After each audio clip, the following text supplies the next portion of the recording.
Have you seen a foreclosure listed online and thought you're going to get one heck of a good deal? Welcome back to Mortgage Made Simple, and today we're going to break down one of the biggest misunderstandings that I see from home buyers and first-time investors, and that's when someone sends me a link to a foreclosure or an auction property and they think that they see one heck of a good deal and they want to jump on it right away without knowing all of the facts. Welcome to Mortgage Made Simple, the podcast that cuts through the confusion of home loans and delivers exactly what you need to know. Fast, simple, and without the fluff. So let's slow down and talk about how these really work, because despite the excitement around the word foreclosure, most people don't realize that there are some major differences between what they think they're seeing and what's actually going on behind the scenes. So there's basically two different worlds here. You have the first world, which is the sheriff's sale, and that's the raw courthouse level foreclosure auction where the property technically changes hands. And the second world is the one where buyers actually see it online, whether it's auction.com, Hubzu, Zome, and those bank-owned listings that get pushed out to the public then eventually are then able to be picked up by an end buyer. And those two stages are totally different. So at the sheriff's sale stage, the lender has a first shot to buy back their own collateral with what's called a credit bid. And that sale is usually cash only, no financing, no inspections, and you can't always see the inside of the property. So it's not the kind of thing that a primary home buyer is probably going to want to get into. It also isn't what most people are looking at when they say that they've found a big deal online. What hits the public sites is the second stage. That is when the bank already owns the home.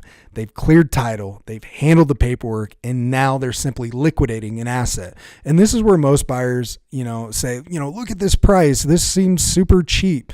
But here's the key point. If it made it to auction.com or Hubzu, all the real discounts probably already happened before you ever saw it. So by the time a property shows up online, the bank already knows the market value. They've ordered a broker price opinion. Sometimes they've ordered an as-is appraisal, and they've intentionally priced the home based on the condition, not based on any emotion. So the price that you're seeing isn't a hidden gem, most likely. It's usually market value minus whatever repairs that the property needs. That means that a house listed at, say, $160 that needs $20,000 to $30,000 in work isn't really a deal after all. It's just the math. And that's why primary home buyers who think that they're about to get a screaming discount end up a little disappointed. The numbers usually land right where they should land. And another thing that people don't realize is that not all of these homes are financeable. A lot of auction properties require cash or private financing because they don't meet the condition standards for conventional FHA or VA loans. So even if the price looks good on the surface, you might not be able to use traditional mortgage financing at all. If the home doesn't have functioning mechanicals, has exposed subfloor, or has safety issues, that loan may be dead before it even gets started. So this is also where first-time investors can get tripped up. They see the price tag and they think this could be one heck of a rental, and maybe it could, but you're likely competing against investors who understand repair costs, timelines, holding costs, and after repair value. So they are going to know their numbers. They're going to buy based on a formula, not off any hope. And if you're interested in learning how investors actually run those numbers, definitely go listen to the DSCR episode that I just released a couple weeks ago. DSCR loans are one of the tools that investors use once a property is rehabbed and stabilized. And that episode breaks down how lenders look at investment properties differently than primary residences. And it'll also give you a foundation for understanding how these deals are really analyzed. So now I want to make something clear. I'm not anti-foreclosure. I'm not anti-auction. They can be solid opportunities for the right person in the right situation with the right expectations. And they absolutely can work for investors who know what they're getting into, but they are almost never the shortcut or an easy discount that people imagine them to be. So in markets like we see here in the Midwest, for example, where home prices are still relatively stable and supply is gradually increasing, banks aren't letting properties go for pennies on the dollar.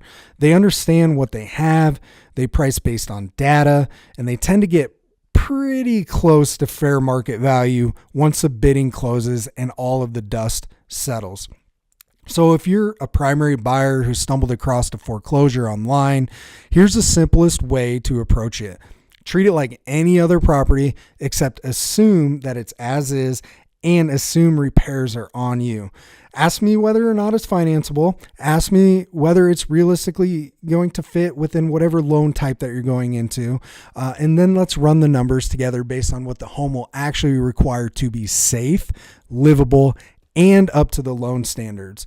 So, and if you're someone who's thinking about getting into investing, keep this episode bookmarked, please. Share it with your spouse, share it with your realtor, and make sure that you listen to that DSCR episode that I mentioned, because the moment you start treating investment properties like a business instead of a lottery ticket, everything changes. So foreclosures, for example, they're not magic. They're just another type of listing is all. The more that you understand the mechanics behind them, the better your decision will be.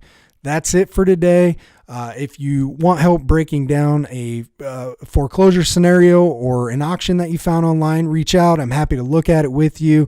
And if you want more investor-focused content, go listen to that DSCR episode next, or go to clearmortgageplan.com. Thanks for listening, and I'll see you on the next episode. We'll catch you later.